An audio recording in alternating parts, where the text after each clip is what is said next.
A posthumous message from the previous M leads me 6 Agent James Bond to carry out an unauthorized mission in Mexico City on the Day of the Dead, where he stops a terrorist bombing plot. Bond kills Marco Sciarra, the terrorist leader, and takes his ring, which is emblazoned with a stylized octopus, before stealing a helicopter to escape. Upon his return to London, Bond is suspended from field duty by Gareth Mallory, the current M, who is engaged in a power struggle with Max Denby, whom Bond nicknamed C, the Director General of the new privately backed joint intelligence service formed by the merger of Mi-5 and Mi-6C campaigns for Britain to join the global surveillance and intelligence initiative Nine Eyes, and uses his influence to close down the 00 field agent section, which he believes is outdated. Bond disobeys M's orders and travels to Rome to attend Sciarra's funeral. He saves and seduces Sciarra's widow Lucia, who tells him Sciarra belongs to an organization of businessmen with criminal and terrorist connections. Bond uses Sciarra's ring to infiltrate a meeting to select Sciarra's replacement, where he identifies the leader Franz Oberhauser. After hearing Oberhauser give the order for the Pale King to be assassinated, Bond is pursued across the city in his Aston Martin DB10 by the organization's assassin Mr. Hinks. Eve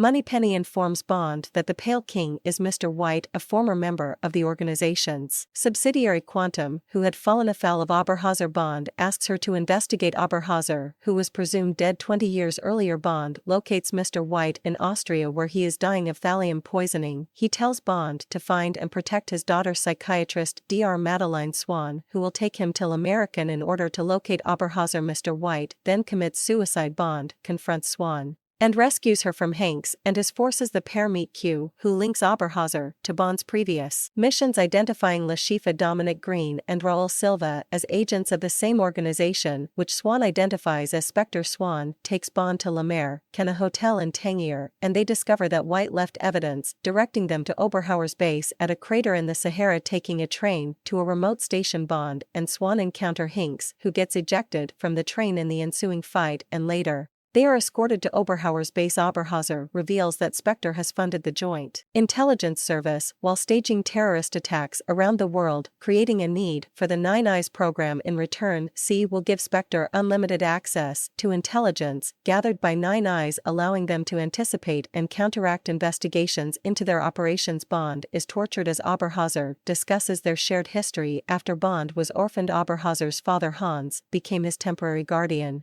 Jealous of his father's affection for Bond, Oberhauser killed his father, staged his own death, adopted the name Ernst Stavro Blofeld, and went on to form Spectre and target his foster brother Bond. He reveals that he is ultimately responsible for several tragedies in Bond's life, such as the deaths of M and Vesper Lind. Bond and Swan stun Blofeld by setting off an explosive wristwatch in his face, and the two escape to London to prevent Nine Eyes from going online. In London, Bond and Swan meet M.Q. Bill Tanner and Moneypenny with the intention of arresting C. Swan and Bond are separately abducted by Spectre operatives, while the rest of the group proceed with the plan. After Q succeeds in preventing Nine Eyes from going online, a struggle between M and C ends with C falling to his death. Bond is taken to the ruins of the old Mi-6 building scheduled for demolition after Silva's bombing. Blofeld, still alive but now scarred over his right eye, tells Bond that he must escape before explosives are detonated in 3 minutes' time or die trying to save Swan. Bond finds Swan and they escape by boat. As the building collapses, Bond shoots down Blofeld's helicopter, which crashes onto Westminster Bridge. Blofeld survives and manages to crawl away from the wreckage, only for Bond to confront him at gunpoint. Blofeld dares Bond to kill him, but Bond refuses and instead leaves him to be arrested by M. He reunites with Swan and the two leave the bridge. The next morning, Bond